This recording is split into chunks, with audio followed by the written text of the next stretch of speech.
Hey, welcome back to the Men's Divorce Podcast Live. I'm Scott Trout, Managing Partner, CEO of Cordell and Cordell, and I hope you turned into the Men's Divorce Podcast that we've been doing. If you haven't, you need to go ahead and subscribe to iTunes. You get a ton of information today. We just cut one, and we talked a little bit about GALs and whether or not you need a guardian ad litem. So tune in if you haven't done that. But today's a little bit different. You get to ask questions live and get answers today, right here, right now. But as always, don't take it as legal advice. We can't give that to you here without sufficient facts. The only way to do that is to schedule a consultation. You can do that at cordell.com without even picking up the phone. You can do that now while you're doing it broadcasting live here. Just type in your address. You can find an office nearest you. So today we're joined by some attorneys from Cordell and Cordell. We're joined by Cassandra Colombo and Stephanie Horton. Cassandra up in Pennsylvania, welcome. Hi, Scott. How are you? I'm great. Thanks for joining. And Stephanie over in North Carolina, welcome. Good evening. Thanks for having me. I appreciate the opportunity. Yeah, we're going to talk about celebrity divorces because, many people think, why talk about celebrity divorces? Well, as we were talking offline, celebrities have the exact same issues that you do. They just have more money, perhaps, and more publicity and more problems because of that. But we're going to talk about those issues, how they apply to you. We're going to talk specifically, we could probably talk for an hour about Brad Pitt and Angelina Jolie. We've gone through, there are so many issues. They've been going for 8 years now. And not surprising, considering some of the allegations that have been thrown around. We're going to talk about that. But I know you'll have questions, so you want to submit those in the comment section. You can do that now. We'll save some time at the end of our podcast live, and we'll address those as well. But go ahead and do those now. Just give us your name, your first name, what state you're in, so that we know kind of where you are. Obviously, if you're in North Carolina or Missouri or Pennsylvania, we can try to give you a little bit more information. Those are the states in which we're licensed, and we can do that as well. Again, in the comment section, we'll leave a little bit of time near the end. We're going to go through significantly over the course of time of this divorce that's still pending. Obviously, we're going to get to it. They're divorced, but the issues relating to custody and property is still out there if you haven't followed it. A lot to get through too. So we're going to get to a real quick message and a brief message right now, and we'll come right back and start our discussion.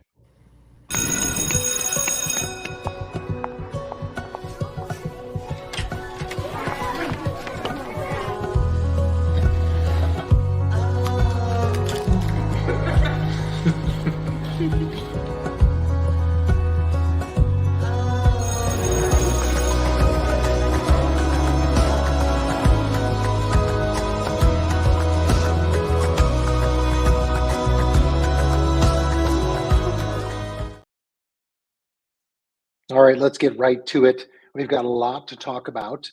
We've got a lot to share, and obviously we want to answer your questions as you get to those on any topic. It doesn't have to necessarily be about Brad Pitt or Angelina Jolie, although I'm sure you have plenty of them. So let's here's the deal. What made this so intriguing as I was reading through the history of these two, you get a little bit tidbit of information on the news occasionally, and we live vicariously through them, and it is salacious and sometimes crazy allegations. But interesting, they met in 2003, they got married in 2014, and then quickly divorced in 2016, or filed for divorce. 6 kids, sounds like everybody else in the United States and what's happening. And so they filed for divorce, and one of the most, striking things right off the bat, and it's common. I can tell you, I've been dealing with it. We just, again, did a podcast on this very issue about allegations of abuse and neglect. It happens a lot, and it's thrown out whether or not there's sufficient facts to merit the allegation or not. Cassandra, let's talk a little bit about it. Allegations of abuse and neglect here in Missouri, as soon as you make those allegations, it implicates the appointment of a guardian ad litem. They may be called something else in Pennsylvania or North Carolina. Is that pretty much what happens in Pennsylvania? In Pennsylvania, not necessarily. They are referred to as guardian ad litems here as well. With the allegations, it tends to be if CYS or children and youth becomes involved, the court starts by relying on them to see if they have any findings. And if they don't, the court takes their word for it and kind of says, okay, well, then we don't think there's abuse. But if the allegations continue, or if the allegations come straight from the child, that could be grounds for a guardian to be appointed directly by the court without either party requesting it. The interesting part, and we talked a little bit, I'm not going to get into a lot of it just because I want you to listen to the podcast if you're watching now, because it was so intriguing. It's really a gamble by getting a guardian ad litem. Missouri would be automatic. In Pennsylvania, it sounds, obviously it's not. And we went through the details of whether or not a guardian is wise. It basically creates an additional, I'll call an attorney on one side or the other. It could be to your advantage, it may not be. It just depends on what happens with those allegations. Stephanie, what happens in North Carolina? Is it automatic? It's not automatic, no. We have a different court for DSS issues. It's called Abuse, Neglect, and Dependency Court. We do sometimes have DSS involved in our family court cases, but like Pennsylvania, the court tends to treat their testimony and their findings as very relevant and tends to give a lot of deference to DSS. Parties can motion the court for a guardian ad litem in any custody case, and then it becomes a matter of the court determining whether a guardian ad litem is appropriate under the circumstances, and also because typically guardian ad litems appointed in family court cases in North Carolina are private attorneys and are paid for by the parties, whether they can afford the services of a guardian ad litem. Yeah, that's a big one. We talked a lot about that in the podcast, particularly in Utah. There's something called private guardian ad litems that are not funded by the state. Some states provide basically these services free. I'm not necessarily, I've always cautioned, I'm not a fan of guardian ad litems because it's a wild card. Unless all is lost and you have nowhere else to go, I would never ask for one unless, if it's not appointed automatically. In this case, we haven't heard a lot about a guardian ad litem, so I just assume that it hasn't been appointed.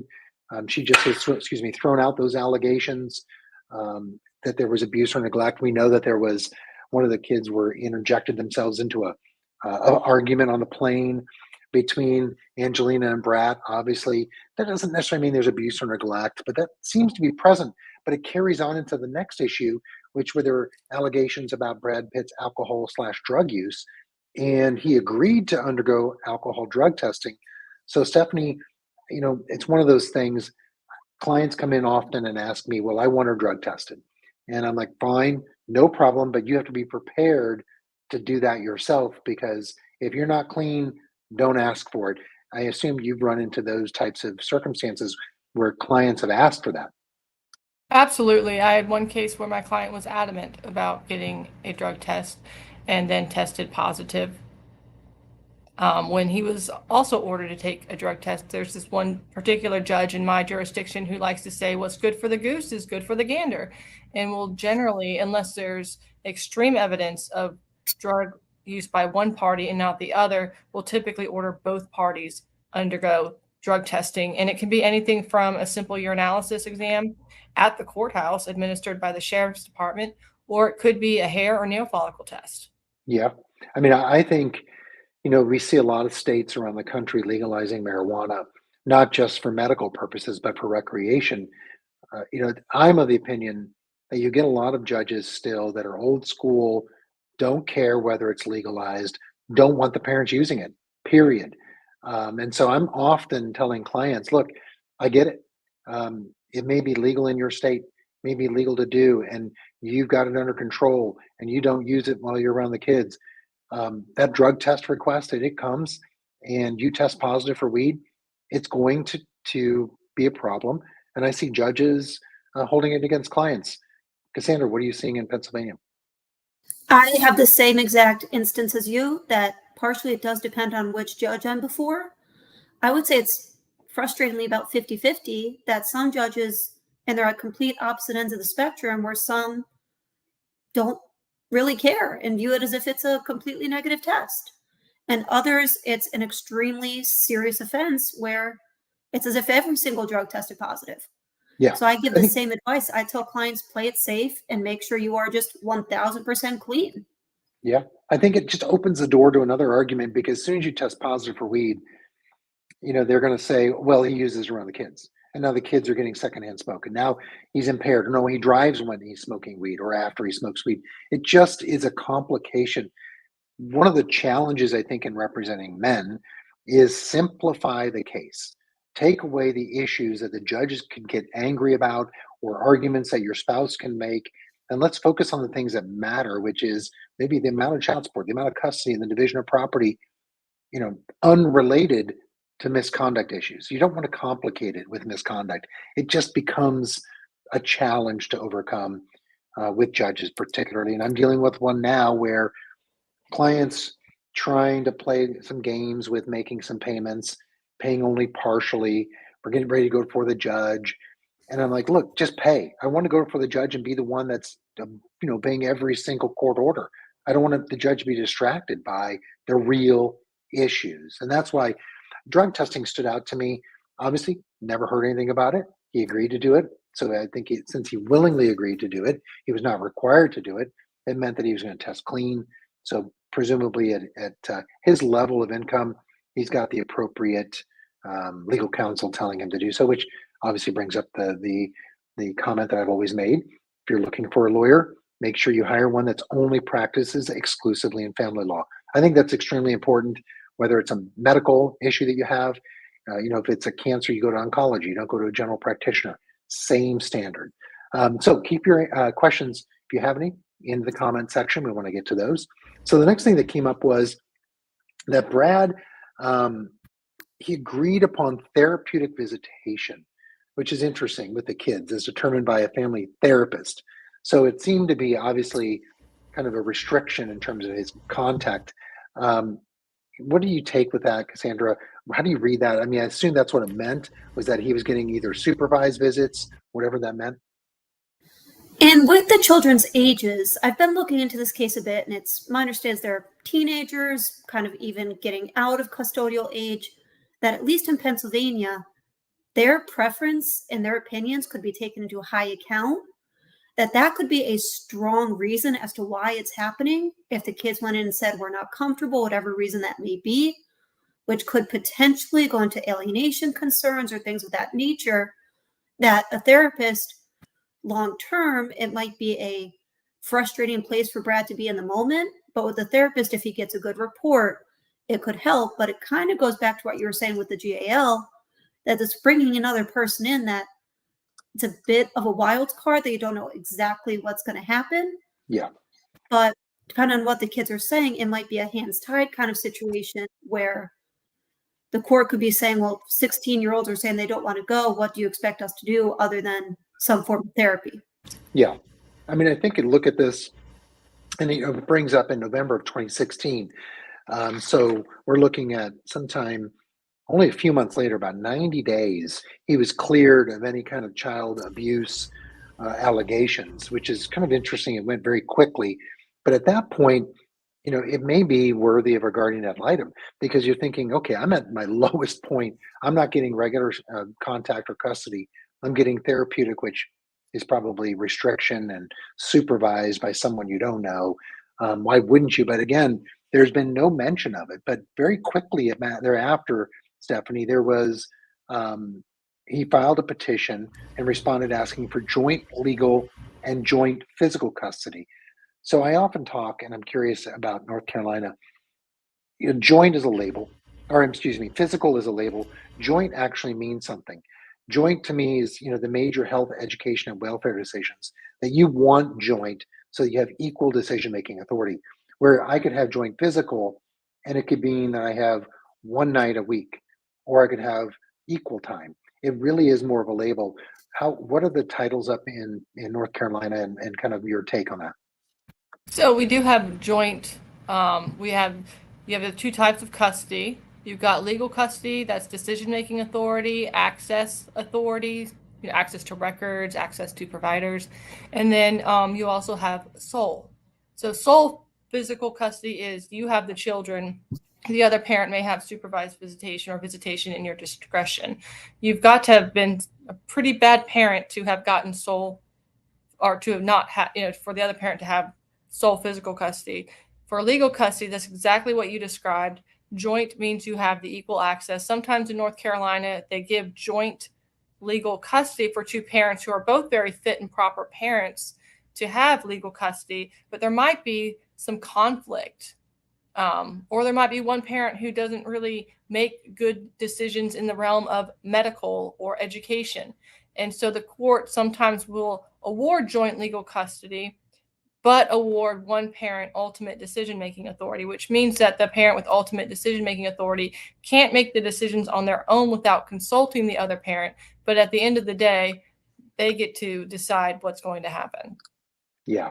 I mean, it's interesting, he talks about joint legal and physical, and it's something strategic. Obviously, with their schedules, people immediately think joint physical, and some may think, oh, that means they have equal time. It doesn't necessarily mean that. And so I often use joint physical, or I may not give, mom joint or sole physical just because it means more as a label and I get 50-50 time. So it's one of those things where you have to don't get caught up in the titles other than joint legal, absolutely equal decision making authority. That is key and important. Then we go into 2018. We're going to jump almost a year and a half or 2 years later.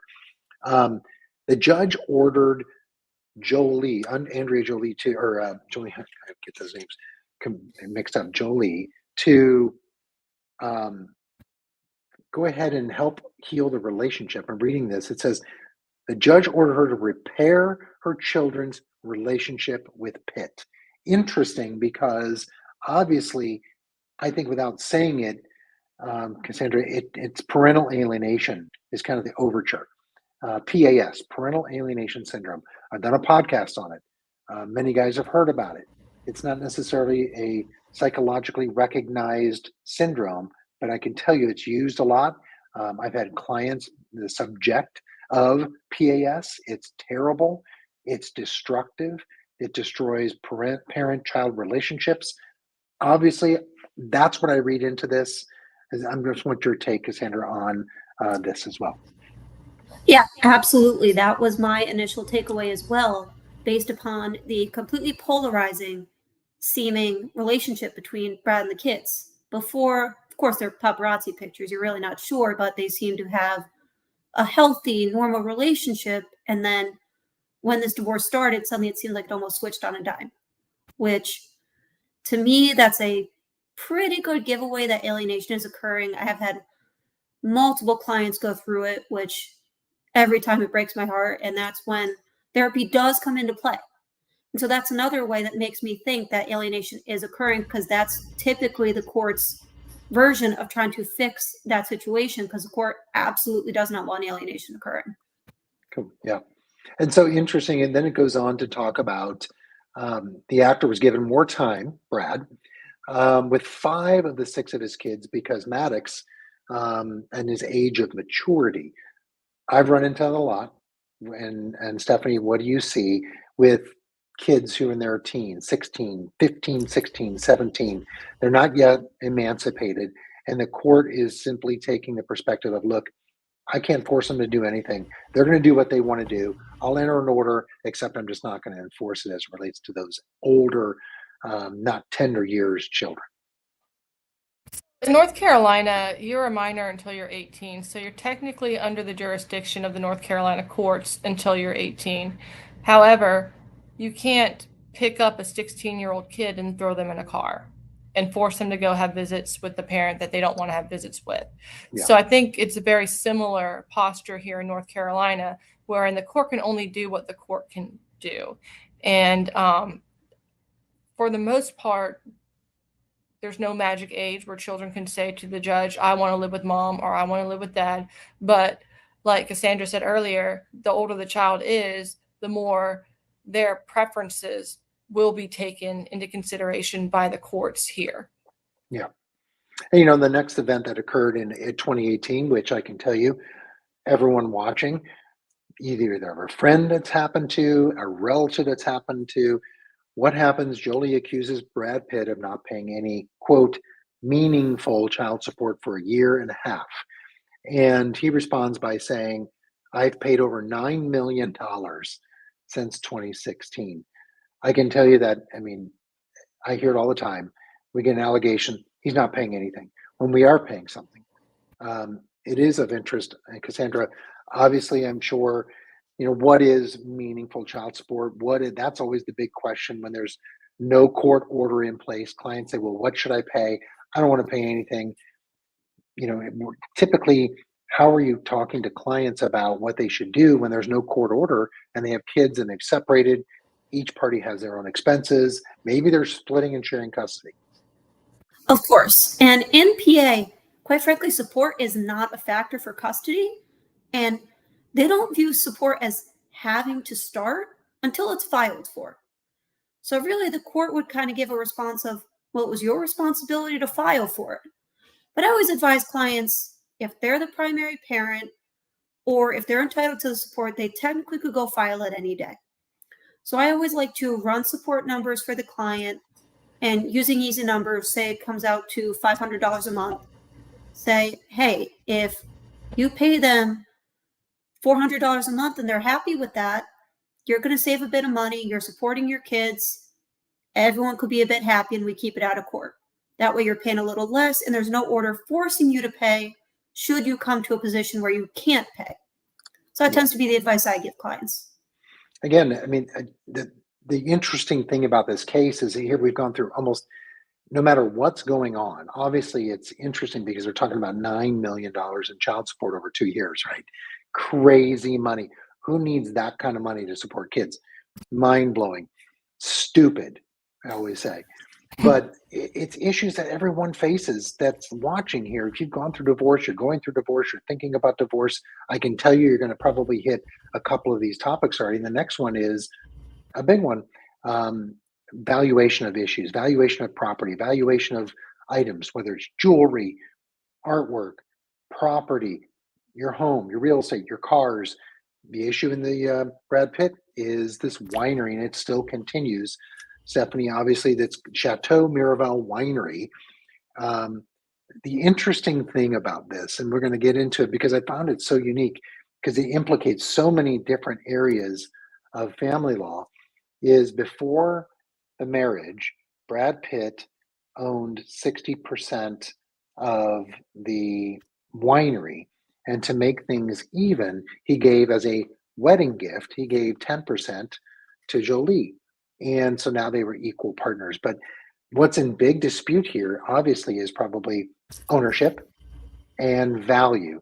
And I'm sure, Stephanie, you have issues, whether it's a residence, whether it's a car, whether it's jewelry, as to both parties can't agree as to what its value is, right? Oh, absolutely, all the time. We have in North Carolina what's called equitable distribution. And so the presumption is that an equal division of marital assets and liabilities is what's fair and what's equitable. There are some statutory provisions that you can utilize to argue that, hey, I should get more. But for the most part, we find courts in North Carolina awarding as equal of a distribution to each party as possible. Now, in the event that there's not enough assets to distribute such that an equal distribution can be done, the court may order someone to pay a cash award called a distributive award to the other party to equalize the distribution.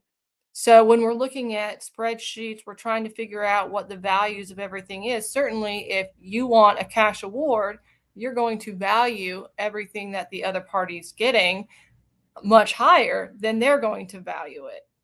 So that's where we valuations and expert witnesses come into play. Is if you can't agree on values, then you might actually need to go out and hire someone who can come into court and testify credibly as to what your proposed value is and what value should be attributed to an asset that is distributed to the other party or to yourself.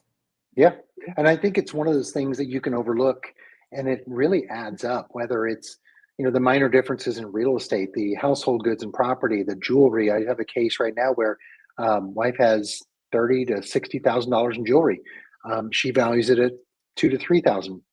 Right. We know, I mean, what a huge swing when we're talking about, dollars here, and trying to make sure that the distribution is equal, or 60-40, whatever it is that you think is appropriate. Don't overlook those things. Now, I'm not saying we're counting the cost of forks, spoons, and knives. I've had that conversation with a client on Christmas Eve and said, go to Target and go buy a new set for $29. Let's not argue over that, because my hourly rate, I can buy you 32 sets of those knives for what you're paying me. So, but I found this interesting because everybody has that issue in their case, the valuation of something. What is the 401k worth? what are the taxes that are owed? You name it. So yes, they're arguing about this issue over the winery. Yes, there's an issue about gifting. I've had that come up a lot. I've gifted her this. I want it back. I gave this to her as an anniversary gift. I want it back. Those are issues that still come up in every case. Separate property. Brad Pitt's talking about, I own 60%. I'm looking to invalidate the 10% gift I gave her. I want it back. Separate property comes up in every divorce case. I'm telling you, it does. And so that's why I find we're going to talk about this every month. We're going to talk about celebrity divorces just because they're not unique. They're common. They're going to have overlap into everything that you're experiencing. So again, if you have questions about this so far, submit them in the comment section. We'll get to those here in a minute. We only have 3 or 4 minutes left.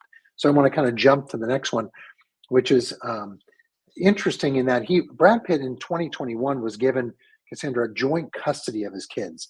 There was immediately, before he even got joint custody, there were some questions about whether the relationship with Angelina Jolie was saying that this judge knew Brad Pitt or had some relationships. It was later reversed. I didn't catch that right at front. I thought, oh, he had joint custody. It was reversed. Brings up change of judge. Curious. Pennsylvania. Is there an automatic right to a change of judge without cause in Pennsylvania? No, there definitely has to be cause because they don't have time. If someone just says, well, I heard bad things about this judge, there needs to be some kind of appropriate reason for the judge to recuse themselves, such as a personal relationship or some reason that the judge would honestly not be able to be impartial. So the interesting thing, and I'm curious in North Carolina, I'm just reading through, is in Missouri, we have an automatic right to a change of judge. I don't care if I don't like the clothes they're wearing, I don't like the shoes they have, within a specified period of time, I don't even have to list a cause. I just say, pursuant to Missouri Supreme Court rule, request a change of judge. I get one automatically. So what about in North Carolina? Can you request a change of judge?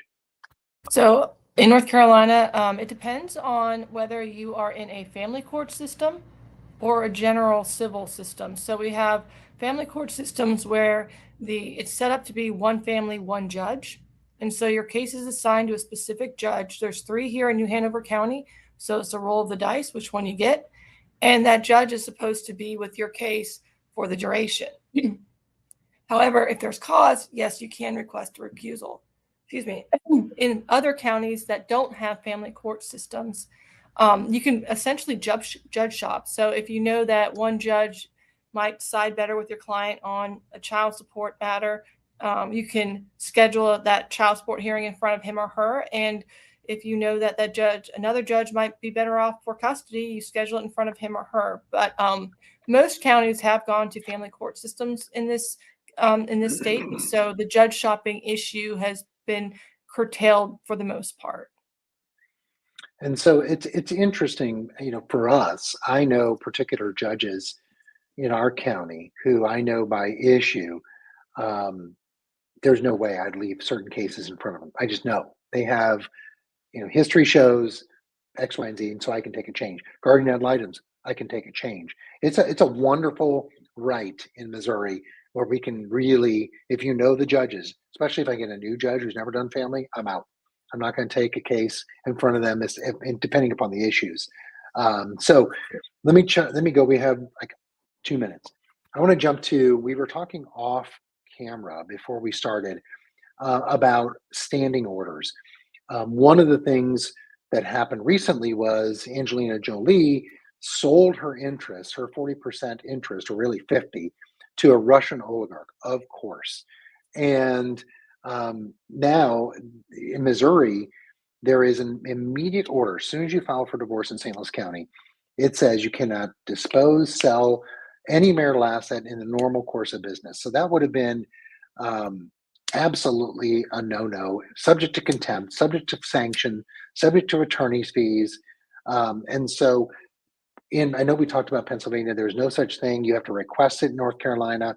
I mean, obviously that happens if there's financial waste like this, whether she claims she sold it for overvalue, but obviously she did it to frustrate and not give 100% to Brad Pitt. he was seeking it all. So in Pennsylvania, Cassandra, how do you go about if someone starts selling off marital assets during the pendency of the divorce? Of course, and with that, we would need to file a petition for special relief to stop either the dissipation, if some people just try to deplete their 401k, or the sale of assets should they be things that you don't want sold. For example, if there was a home that only one person's on the deed for and they try and sell it, but the other wanted to keep it, you would file a special relief to stop the sale or the dissipation of assets. And 9.9 times out of 10, the judge says, no, they have the right to it. You don't mess with any of those assets. Yeah. Okay. What about North Carolina? So North Carolina, we have the process where you file for what's called a temporary restraining order, which you can do on an emergency ex parte basis. So you can have your attorney go to a judge without the other side being present and ask that they enter an emergency immediate order, which will then be heard within typically 10 days. You'll have a hearing and the court will determine whether they're going to enter a more permanent long-term order called a preliminary injunction. Now, you can also, on the contrary side, if Angelina wanted to be able to sell that 50% share, she could go to the court and request what's called an interim equitable distribution. So she can go to the court and say, I'd like this 50% to be distributed to me right now, pending a final distribution of all the property and liabilities so that I can sell it. And in North Carolina, the other party must show that there's good cause as to why that should not happen. Otherwise, the court may grant the interim equitable distribution.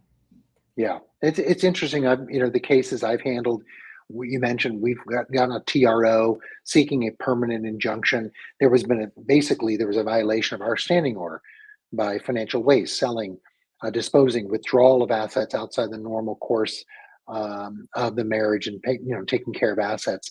These are things that you should be asking your attorney about. Is what can I do? What are my rights? What's the relief here? If there's excess spending on credit cards, we talk about putting a Band-Aid on it and trying to, control it. So this is what this whole live podcast is about, is trying to spur a conversation, writing some questions down, some topics for you to go to an attorney and say, you know what I heard? Let's talk about this. What can I do in my case? The Brad Pitt case, he did this. No one's going to laugh. Yeah, they may have $500 million in assets each. But the point is, these issues are blind to the amount of money that you have. They all happen whether you've got no money or a ton of money. And that's what the interesting thing about the Brad Pitt case is. So that is all the time we're a little bit over. And so Cassandra, Stephanie, thanks for joining as well for our podcast live today. Thanks for joining. Thank you. So if you have questions, obviously, you can schedule an appointment. You can go to cordellcordell.com. You can schedule an appointment right there on the website. Don't have to pick up the phone. Again, type in your zip code, type in your address. It'll show an office nearest you. It'll give you times. You can do it via Zoom, Teams, whatever, in person, on phone, whatever's convenient for you. That is the most appropriate and the only way to get legal advice on your case. Make sure you schedule with someone who does family law only, like we do, with offices around the country. Subscribe to our podcast, our recorded podcast. You want to do that on Apple iTunes, go to our websites, mensdivorce.com, cordellcordell.com. And don't forget, check us out on social media. There's all types of information, as well as our YouTube channel. Our YouTube channel is loaded with previous podcasts, podcast live, all of our town halls, questions and answers. You're going to find it right there and right there. So until next month, have a great night.